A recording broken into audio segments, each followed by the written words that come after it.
And like particularly right now in California, we're in stage 2 tomorrow or Friday, 2 days from now. Stage 2, retail stores opening up. Things are changing. Like no one knows the correct process that needs to take place to save the most amount of lives, but yet ensure that our culture and that our economy survives.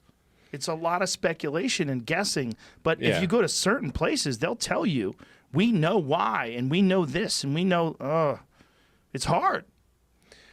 Yeah, I mean,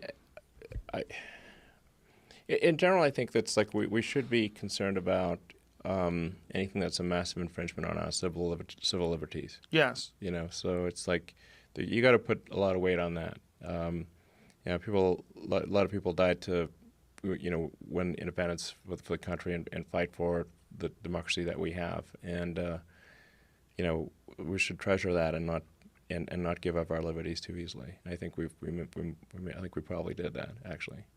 So, well, I like what you said when you said that it should be a choice, and that to require people to stay home, require people to not go to work, and to arrest people for trying to make a living. This all seems wrong, and I think it's a wrong approach. It's an infantilization of the society. That daddy's going to tell you what to do. Fundamentally a violation of the Constitution. Yes. Freedom of assembly, and you know, it's just. I mean, I don't think these things stand up in court, really. They're arresting people for protesting. Yeah.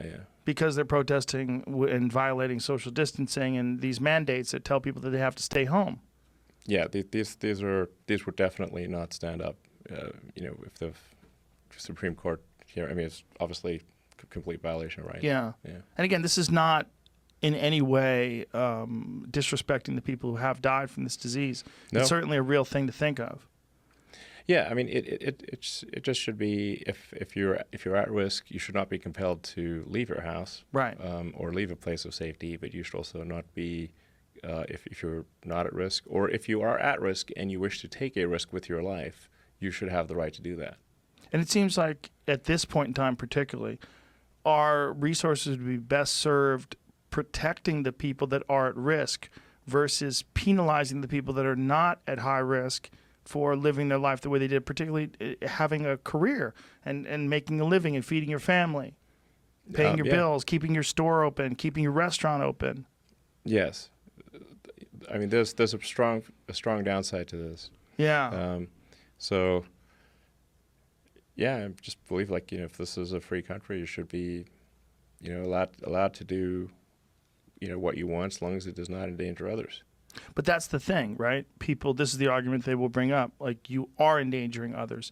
You should stay home for the people that you even if you're fine, even if you know you're going to be okay, there's certain people that will not be okay because of your actions. They might get exposed to this thing that we don't have a vaccine for, we don't have universally accepted treatment for, and that we need to. There's two arguments, right? The one argument is we need to keep going, protect the weak, protect the sick, but let's open up the economy. The other argument is stop placing money over human lives